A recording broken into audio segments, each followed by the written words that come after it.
The judgment of fools, the crystalline halls of Nexus Prime had witnessed many historic moments, but none quite like this. Ambassador Alina Torres walked through the translucent corridors, her footsteps echoing against the living walls that pulsed with soft bioluminescent light. Today would mark either humanity's greatest triumph or its most devastating defeat. The Galactic Tribunal Chamber stretched before her like a vast amphitheater carved from a single massive crystal. Representatives from 47 different species filled the tiered seating, their varied forms creating a tapestry of galactic diversity. Some floated in containment fields filled with methane gas. Others perched on specialized platforms designed for their unique physiologies. The air hummed with dozens of different translation frequencies. Alina took her place at the defendant's podium, feeling the weight of 8 billion human lives resting on her shoulders. She had served as Earth's primary ambassador for 12 years, ever since humanity's first successful faster-than-light voyage had brought them to the attention of the Galactic Council.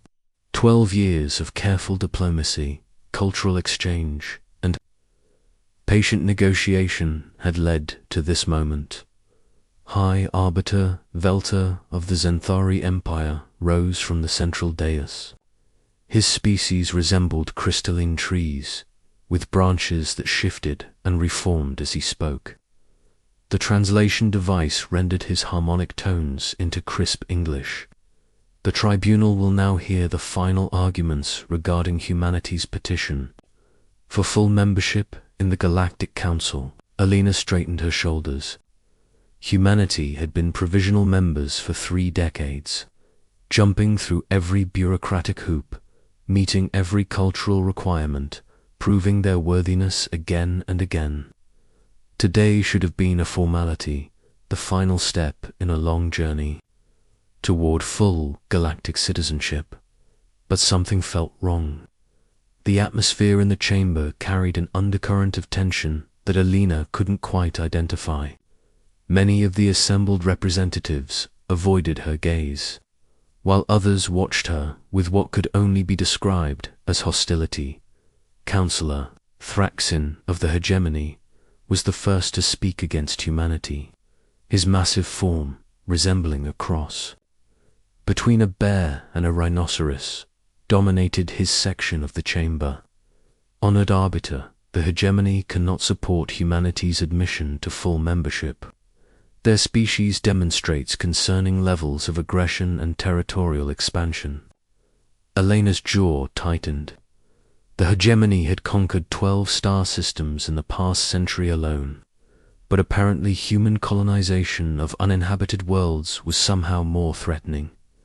Speaker Silhara of the Collective rose next, her serpentine form coiling gracefully around her floating platform. The Collective agrees with our Hegemony colleagues. Humanity's rapid technological advancement is unsettling.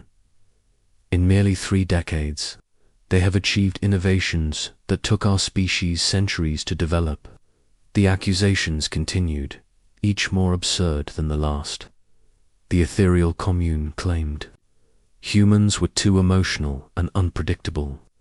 The Trade Federation argued that human economic practices were disruptive to established galactic commerce. The Scientific Assembly worried that human curiosity and experimentation posed risks to dimensional stability. Alina listened to each charge, her diplomatic training keeping her expression neutral even as frustration burned in her chest. These were the same species that had welcomed humanity's aid when their worlds faced natural disasters, the same ones who had eagerly traded for human art, literature, and music, the same ones who had praised human ingenuity when it solved problems their own. Scientists couldn't crack. When the accusations finally ended, High Arbiter Veltar gestured for Alina to respond. She stepped forward, drawing upon years of diplomatic experience. Honored members of the tribunal, she began, her voice carrying clearly through the chamber's acoustics. Humanity has spent 30 years proving our commitment to peace, cooperation, and mutual advancement. We have shared our knowledge freely, aided in humanitarian crises across 17 systems, and maintained perfect compliance with all Galactic Council regulations. She paused, looking around the chamber at the assembled representatives. Every concern raised today could be equally applied to multiple existing council members.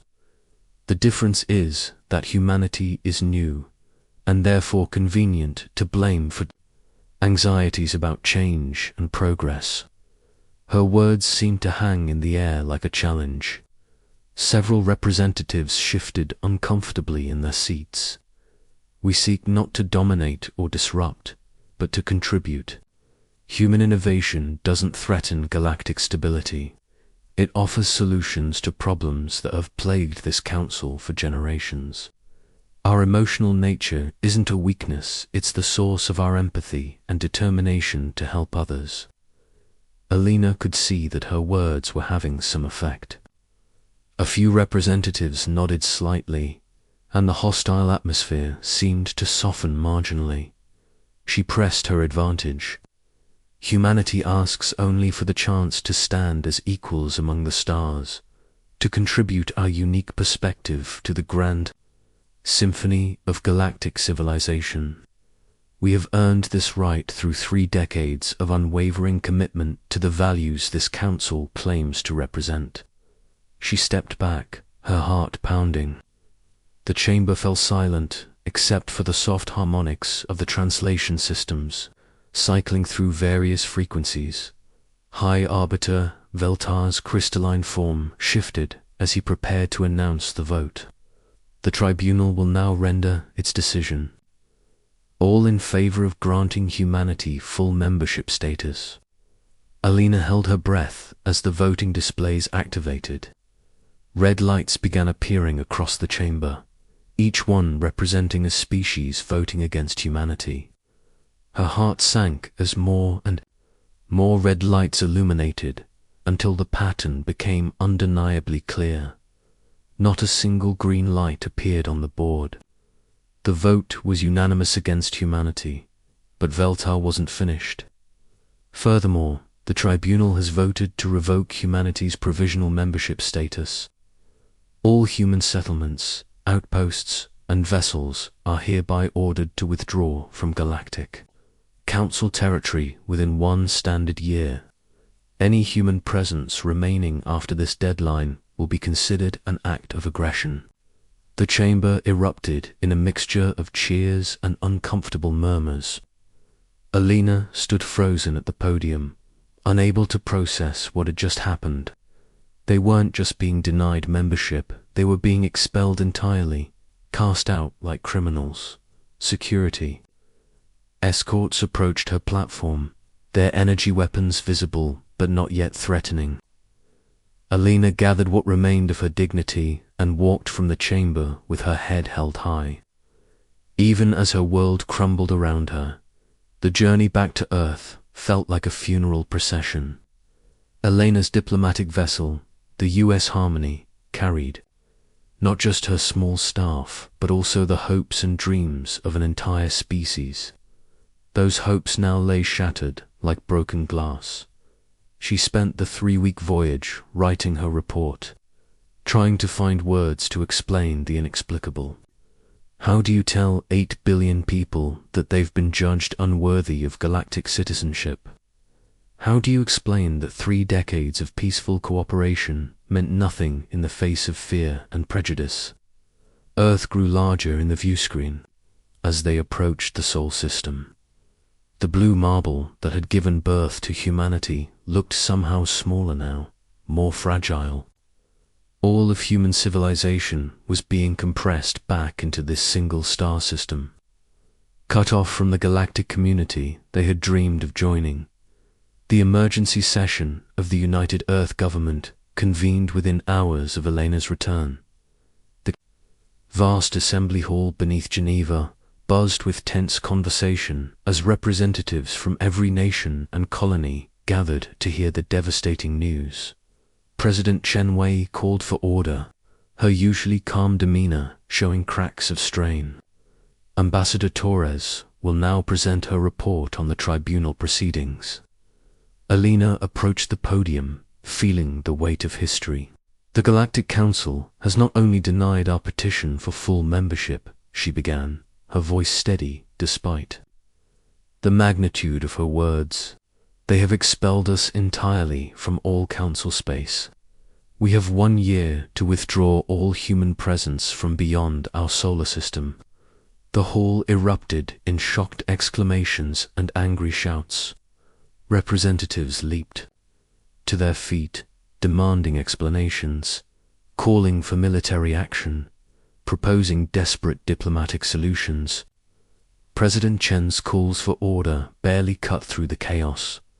When the assembly finally quieted, Chen stepped forward. Her expression had transformed from shock to something harder, more determined. "If the galaxy believes humanity is dangerous," she said, her words carrying to every corner of the silent hall, "then perhaps it's time we stopped disappointing them." She activated a holographic display showing the locations of human settlements and outposts, scattered across dozens of star systems. "We have 1 year to evacuate everything we've built over 3 decades. That's the timeline they've given us for surrender." Chun's gaze swept across the assembly, meeting the eyes of world leaders, military commanders, and scientific directors. "I propose we use that year for something else entirely. Ladies and gentlemen, I'm authorizing the immediate implementation of Project Phoenix." A murmur ran through the assembly. Project Phoenix had been a theoretical contingency plan, developed years ago but never seriously considered. It was humanity's answer to the question, what if we had to stand alone against the galaxy? Alina felt a chill run down her spine as she realized what Chen was proposing. The president wasn't planning a withdrawal. She was planning a revolution. Dr. Marcus Webb, humanity's foremost expert on alien technology, rose from his seat in the scientific section. "Madam President, Project Phoenix was designed as a last resort. The resource requirements alone would strain our entire civilization. Then we'll strain ourselves," Chen replied without hesitation. "The Council has made their choice. They see us as too dangerous, too unpredictable, too innovative. They want us to disappear quietly into our little corner of space and never bother them again." She paused, letting her words sink in. "I suggest we give them exactly what they fear most. A humanity united, focused, and free from the constraints of their bureaucracy and prejudice." General Sarah Mitchell, the military's top strategist, stood to address the assembly. "Project Phoenix assumes we can accelerate our technological development by a factor of 10, while simultaneously organizing the largest military buildup in human history. The logistics alone are staggering." "Staggering, yes," Chen agreed. "Impossible. That's what they said about faster-than-light travel. It's what they said about surviving in space, about building colonies on airless worlds, about every major achievement in human history." She gestured toward the holographic display. "Every human settlement they want us to abandon represents decades of human ingenuity and determination.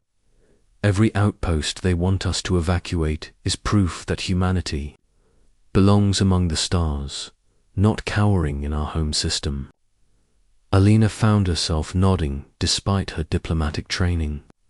The rational part of her mind warned that Chen was proposing something incredibly dangerous, possibly suicidal.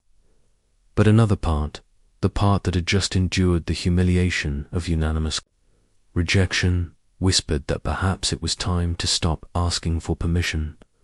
"The vote was unanimous," Alina said, her voice carrying across the silent hall.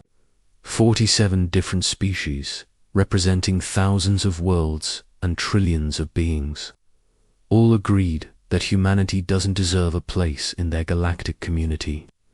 She paused, remembering the faces in the tribunal chamber, the barely concealed satisfaction of many representatives as they voted to cast humanity into exile.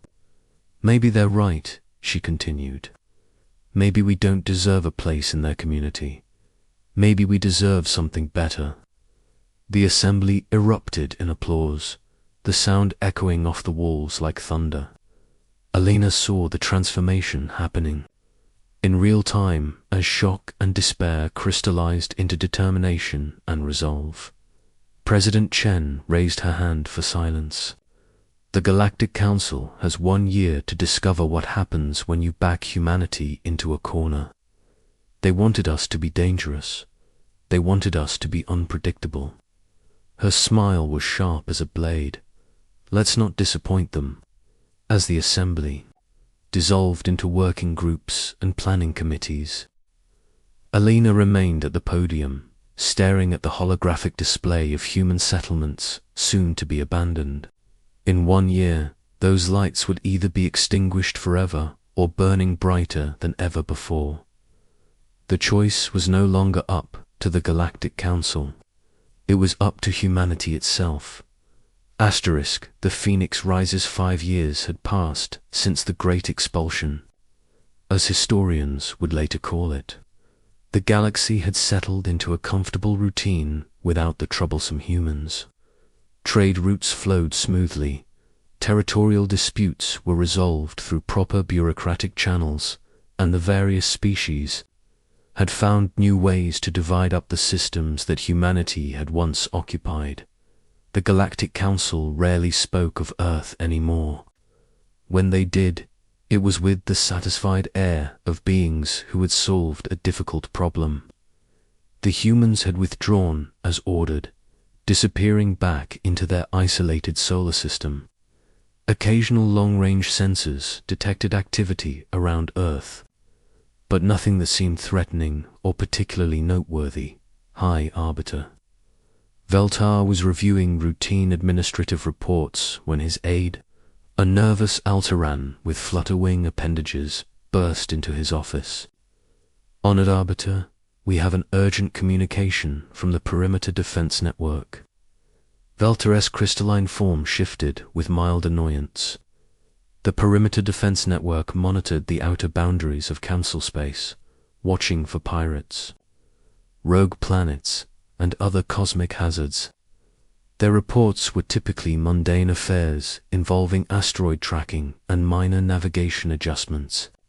What could possibly be so urgent about cosmic debris patterns?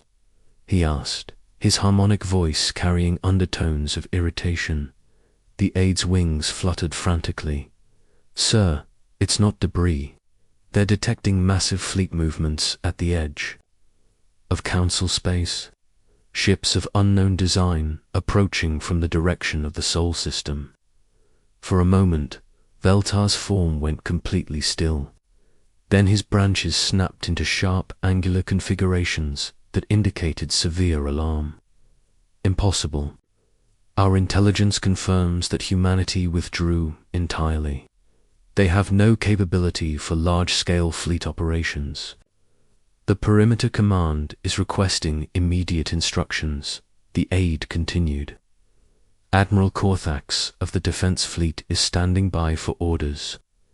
Veltar activated his emergency communication system, connecting directly to the Perimeter Defense Network. The holographic image that appeared showed Admiral Korthax, a veteran hegemony commander whose scaled hide bore the scars of dozens of battles. Admiral, what exactly are you seeing out there? Korthax's reptilian features were grim. High Arbiter. We're tracking approximately 300 vessels of unknown configuration moving in perfect formation toward the Kepler 442 system. Their energy signatures are unlike anything in our databases. 300 ships. Veltar's branches twisted in disbelief. That's impossible. Human manufacturing capacity couldn't support such a fleet.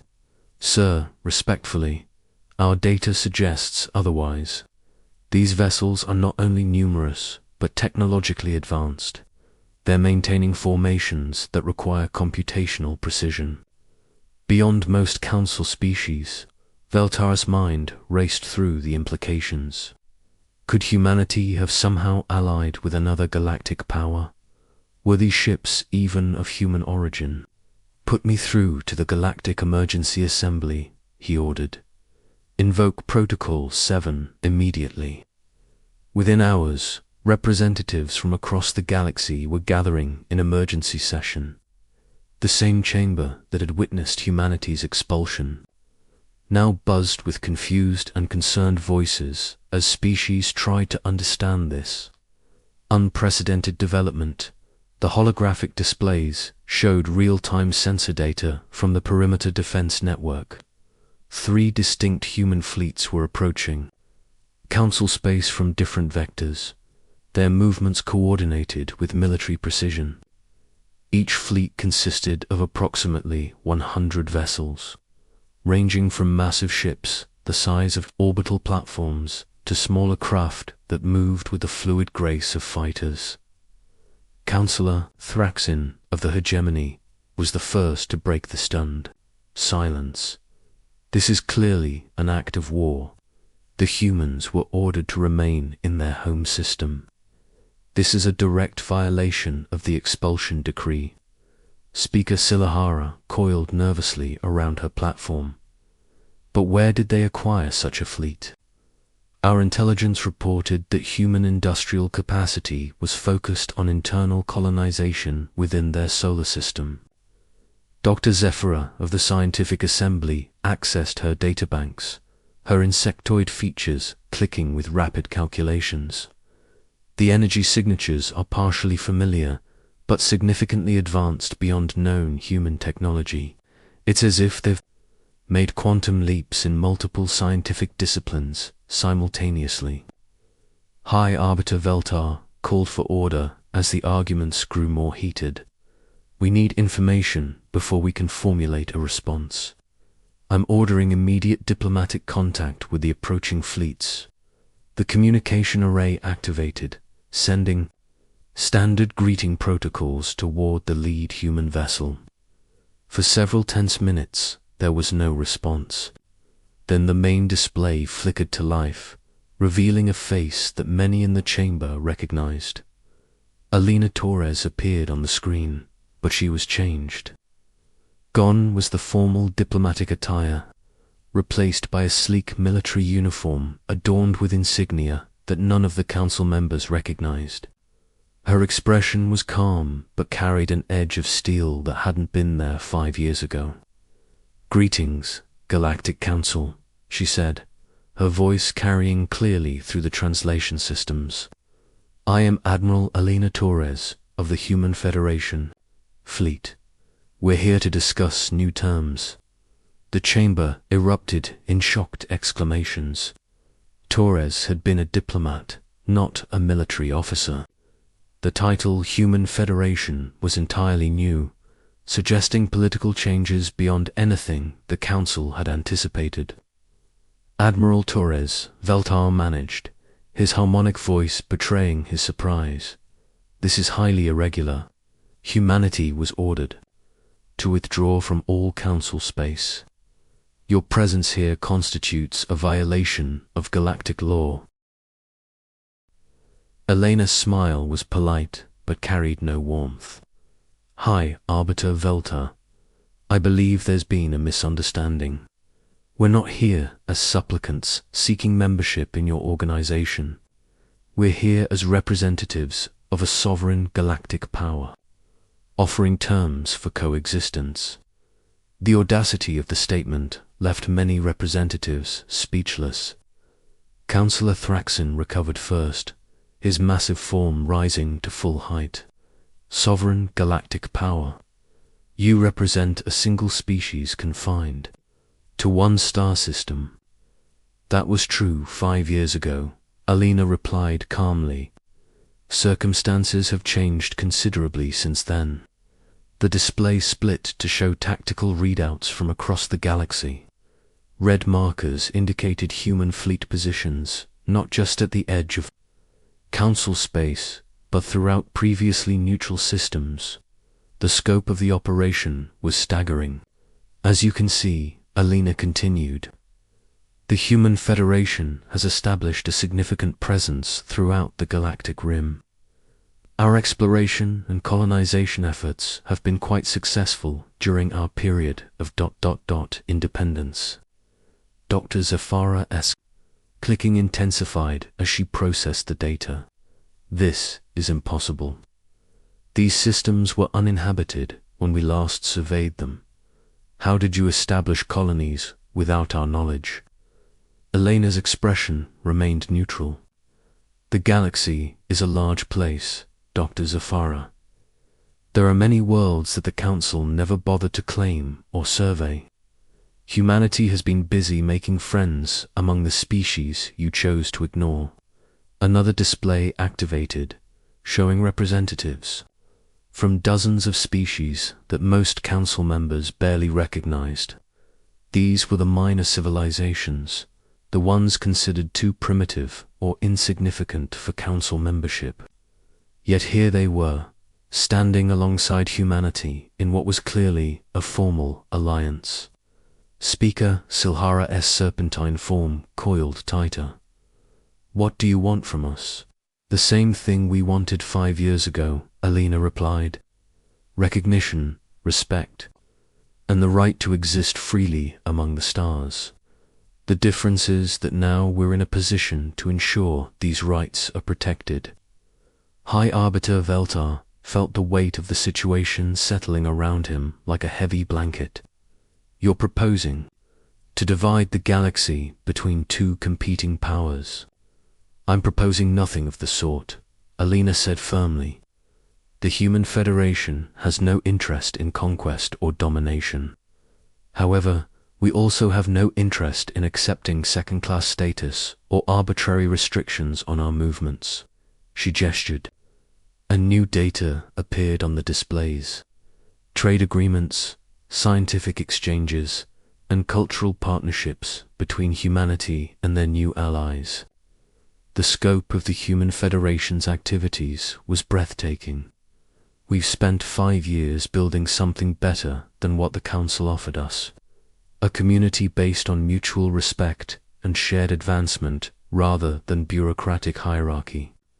And fear of change.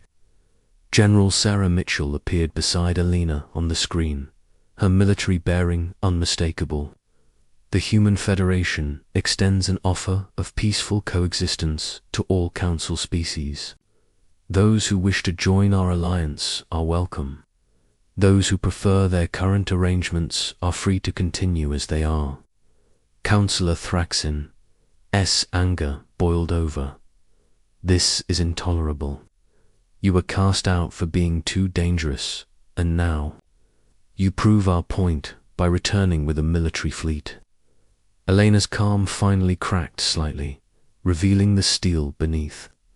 You cast us out because you were afraid of our potential. You were right to be afraid, but not for the reasons you thought. The display changed again, showing technological innovations that made several Council scientists gasp audibly. Faster-than-light engines that made current designs look primitive. Energy shields that could withstand supernoval level radiation. And manufacturing techniques that could build starships at unprecedented rates. 5 years ago, we were constrained by Council regulations and limited by your technology sharing restrictions, Alina continued. Free from those constraints, human innovation has achieved in half a decade what Council science couldn't accomplish in centuries. Dr. Marcus Webb appeared on a secondary screen, surrounded by laboratories that hummed with advanced equipment. Every limitation the Council placed on human research has been removed. Every technology they considered too dangerous has been perfected. Every scientific boundary they insisted was unbreachable has been crossed. The implications were staggering. If humanity had truly advanced their technology to this degree, They weren't just a military threat, they represented a fundamental shift in galactic power dynamics. High Arbiter Veltar's crystalline form had shifted into configurations that betrayed deep uncertainty. "What are your specific demands?" Elena's expression softened slightly. "Free passage for human Federation vessels through all space, regardless of political boundaries. Recognition of our territorial claims in the systems we've colonized, and formal acknowledgement of the human Federation as a sovereign galactic power with rights equal to the Galactic Council." The chamber fell silent as representatives processed these terms. They weren't unreasonable, but they fundamentally challenged the Council's monopoly on galactic governance. Speaker Silhara spoke carefully, "And if the Council refuses these terms?" Elena's smile returned, but it carried a different quality now. "Then the galaxy will have two major powers instead of one, and will proceed accordingly. The Human Federation has no desire for conflict, but we're fully prepared to defend our interests and protect our allies." To emphasize her point, the tactical displays updated to show the full scope of human military deployment. The numbers were sobering: hundreds of advanced warships, defensive installations throughout dozens of systems, and alliance agreements with species that controlled strategic resources and trade routes. Over the next several hours, the Council deliberated in emergency sessions while human fleets maintained their positions. The debates were heated, with some species calling for immediate military action while others advocated for negotiation. In the end, pragmatism won. The hegemony's own military analysts confirmed that the human fleets represented a significant threat, while the Scientific Assembly's experts admitted that human technological advancement had exceeded all projections. When the Council reconvened, High Arbiter Veltar's announcement was historic in its implications. The Galactic Council formally recognizes the Human Federation as a sovereign galactic power and accepts the proposed terms for coexistence.